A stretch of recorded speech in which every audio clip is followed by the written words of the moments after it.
Hey, Facebook friends, Twitter, Instagram, wherever you're coming in from. Just want to say great day to each and every one of you. Today, we're going to talk about self acceptance. What really is self acceptance? Let me give you a brief definition according to Merriam Webster, and it is the act and state of accepting oneself. The act or state, right, of accepting yourself. That's flaws and all. It is the state of understanding and recognizing your own abilities, but also your own uniqueness. All right, that's great.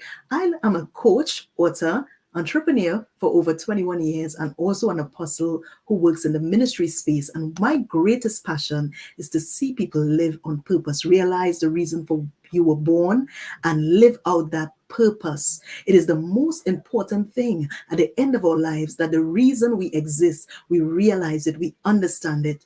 And so that is my one purpose and intention for which I believe I was created, to help others realize their purpose, their God-given potential.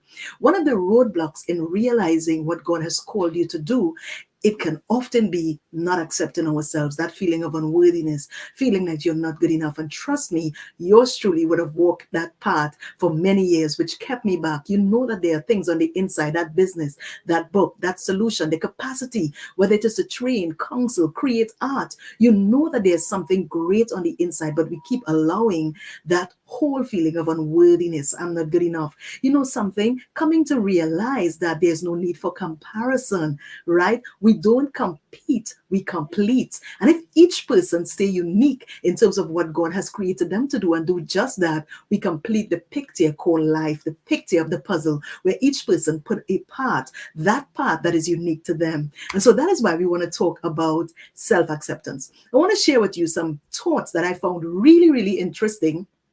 PositivePsychology.com. All right. And the person who wrote this is Courtney Akaram. All right. And she said, do you accept yourself? It might sound like an odd question. After all, why is it even, why do we even need to accept ourselves?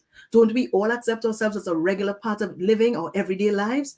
It turns out self-acceptance is not an automatic or default state. It is not automatic for people, human beings, to just accept themselves. Unless we train ourselves to do that, we allow our limitations, our weaknesses, and our flaws to keep us back from enjoying wholesome, healthful relationships, from advancing in our lives the things that we believe that we were created to do. All right. So it's not so hard to accept the good parts of ourselves, right?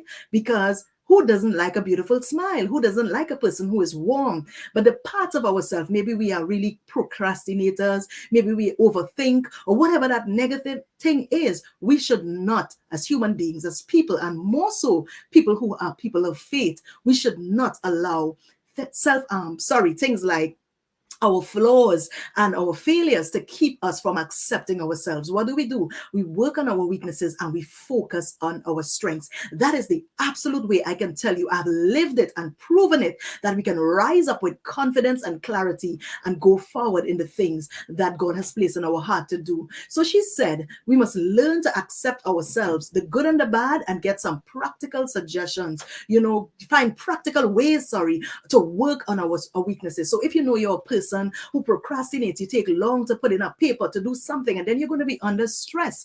Why not put up a timetable and hold yourself? Get someone to hold you accountable and say, listen, by Wednesday, I am going to start doing that assignment. I'm going to start and I'm going to finish it, and let that person hold you accountable. So that's a good way to deal with, our weaknesses. So let us really be easier on ourselves, really allow ourselves to grow, allow ourselves to work on the weaknesses, but focus on our strengths. Because when we keep allowing ourselves and we embrace that we are slow, maybe somebody would say, I'm a slow learner, I'm very forgetful, I can't do those things. Sometimes I'm talking to people and you can see that capacity, coaching that person, working with that person, and they say, I forget a lot. Well, hear what? Use some hacks to help you. write everything down, record everything that you have to do for the day. So even if you forget, you can go back. It's just about finding the tools, the resources, the hacks, the right things that can help you to go forward. Forgetfulness, yes, it's something that can cause frustration, but if you learn to work with that forgetfulness,